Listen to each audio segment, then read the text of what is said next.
Welcome back to Fort Wayne's Smallest Winner. One of the most important things about training for this competition, sure, the workouts, but obviously the diet is extremely important to these competitors over the course of the 15-week training program. We're at the Kroger's in Chestnut Plaza. I'm with Beverly Mollering and Misha Story. They are registered dietitians with the Lutheran Health Network, and obviously the key to what we're going to be doing here is you're going to teach us how to shop the right way. That's correct. We're here in the produce section where we want to start. The first thing you want to think about when you do go grocery shopping is think about the perimeter of the store, and the produce section is always on one of those perimeter aisles, so you want to start there with the variety of fruits and vegetables that are in the produce section. Beverly, why is the produce one of the most important sections? I've heard my entire life from either people who are dietary experts, doctors, they just say you can't get enough of good produce. Produce is very high in water content, but also very high in all the vitamins and minerals that our bodies need. When you're trying to lose weight, obviously you want lower calories, and the produce offers that with the lower calories as well. Okay, I've often heard about shopping do's and don'ts, and Misha, obviously it just isn't walking in and picking out what looks good or what sounds good or what you think is good. So what are some of the things you should do as far as the right way to shop for produce? Well, one thing that you want to do is check out the fruits and vegetables that are in season. Those tend to be the cheapest and the best produce at that time of the year.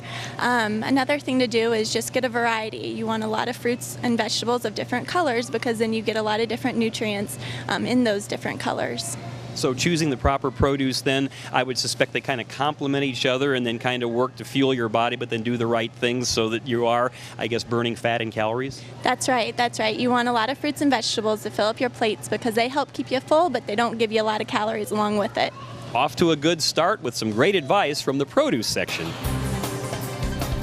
Okay, Misha, one of the most important things when we think about your nutrition, obviously, are your sources of fiber. And you have some examples here. And I'm sure just how people get the proper amount of fiber has to be very, very important when you're trying to lose weight. Absolutely. Fiber is the number one thing that'll help keep you feel full longer. We talked about it a little bit with your fruits and vegetables, but it's absolutely in your whole wheat bread products. You could even use a soft shell tortilla too. One thing that I would do is look in your ingredients list and make sure that it says whole wheat flour listed as one of the first ingredients. And I think a lot of people would think, okay, bread, that's one of the big no-nos. They have to go cold turkey, but obviously with the proper, I guess, looking at the labels, the proper types of bread, and you even have a wheat tortilla here, Yep. you can get, I guess you have to get the proper amount of this, so you do have to include this in your diet. Absolutely. Carbs, I think, have a bad rep to them. They're definitely something that you need to give you good fuel to support the energy that you're doing through exercise. Yeah, I'm always one of those guys who tries to have zero or hardly any carbs at all, and I know portions are very important. I see bagels here, Beverly, so I guess we get a bagel, maybe one, not a whole bunch. Well, portion control is definitely important when you're trying to lose weight, and what we have here is the jumbo-sized bagels and the mini bagels.